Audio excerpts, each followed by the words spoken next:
السلام عليكم ورحمة الله وبركاته. بسم الله الرحمن الرحيم. الحمد لله وكفى والسلام على عباده الذين اصطفى أما بعد. আপোনালোক সকলোকে আমাৰ আছামিজ ওজিফা চেনেললৈ স্বাগতম জনাইছো। আজি প্ৰথমবাৰৰ বাবে আপোনালোকৰ ওচৰত এটি বিষয় লৈ উপস্থিত হৈছোহি। আমাৰ চেনেলৰ জৰিয়তে কোৰাণ আৰু হাদিছৰ পৰা বিভিন্ন বিষয়ৰ ওজিফা দিবলৈ চেষ্টা চলাই যাম। আল্লাহ তাআলা কোৰআন শৰীফত ঘোষণা কৰিছে ওয়ানুনাজ্জিলু মিনাল কুৰআনি মা হুয়া শিফাউ ওয়া ৰাহমাতুল লিল মুমিনিন। ইয়াৰ অৰ্থ হ'ল আৰু আমি কোৰআন অৱতীৰ্ণ কৰোঁ যিখন মুমিনসকলৰ বাবে আৰোগ্য আৰু ৰহমত। আপোনালোকে আৰোগ্য আৰু ৰহমত এই দুটি শব্দৰ ফালে মন কৰক। আল্লাহ তাআলাই কোৰআন শৰীফত বহুতো অমূল্য ৰত্ন ৰাখি থৈছে। হয়তো বিচাৰি পোৱাত আমালোকৰ অলপ কমি হৈছে।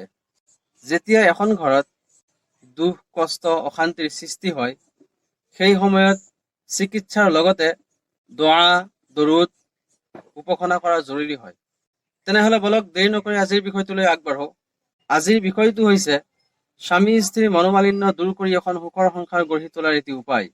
বৰ্তমান সমাজত শুনিবলৈ পোৱা যায়, গম পোৱা যায়, স্বামী স্ত্ৰীৰ মাজত সৰু ডাঙৰ কিছু বিষয়ক লৈ পৰিয়ালৰ মাজত অশান্তিৰ সৃষ্টি হয়। কেতিয়াবা স্বামীৰ পৰা স্ত্ৰীয়ে কষ্ট পাই থাকে, আকৌ কেতিয়াবা স্ত্ৰীৰ পৰা স্বামীয়ে কষ্ট পাই থাকে, যাৰ ফলত এখন সংসাৰ লাহে লাহে ধ্বংস হবলৈ ধৰে। এই অশান্তি দূৰ কৰাৰ বহুতো পদ্ধতি আছে যদিও আজি মই দিয়া পদ্ধতিটো আপোনালোকে এবাৰ কৰি চাওক।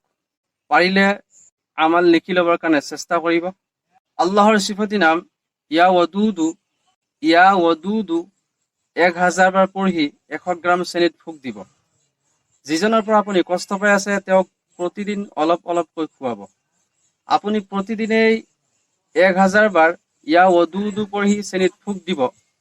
লগতে ইয়া ৰহিমু 313 বাৰ পঢ়ি 313 বাৰ পঢ়ি যিজনৰ পৰা কষ্ট পাই আছে তেওঁৰ নামত আল্লাহৰ বাস্তে বখচাই দিব। আমাল আৰম্ভ কৰাৰ আগতে 3 বাৰ হওক, 7 বাৰ হওক, 11 বাৰ হওক দৰুদ শৰীফ পঢ়িব। আকৌ আমাল শেষ কৰাৰ পিছত 3 বাৰেই হওক, 7 বাৰেই হওক, 11 বাৰেই হওক দৰুদ শৰীফ পঢ়িব।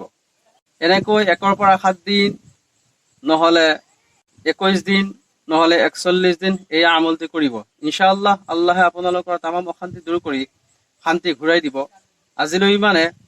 চেনেলটি সাবস্ক্ৰাইব কৰিব, শ্বেয়াৰ কৰিব, লাইক কৰিব। ইয়াৰে সব আপুনি পাব। ওয়া আখিৰু দাওয়ানা আনিল হামদুলিল্লাহি ৰাব্বিল আলামিন।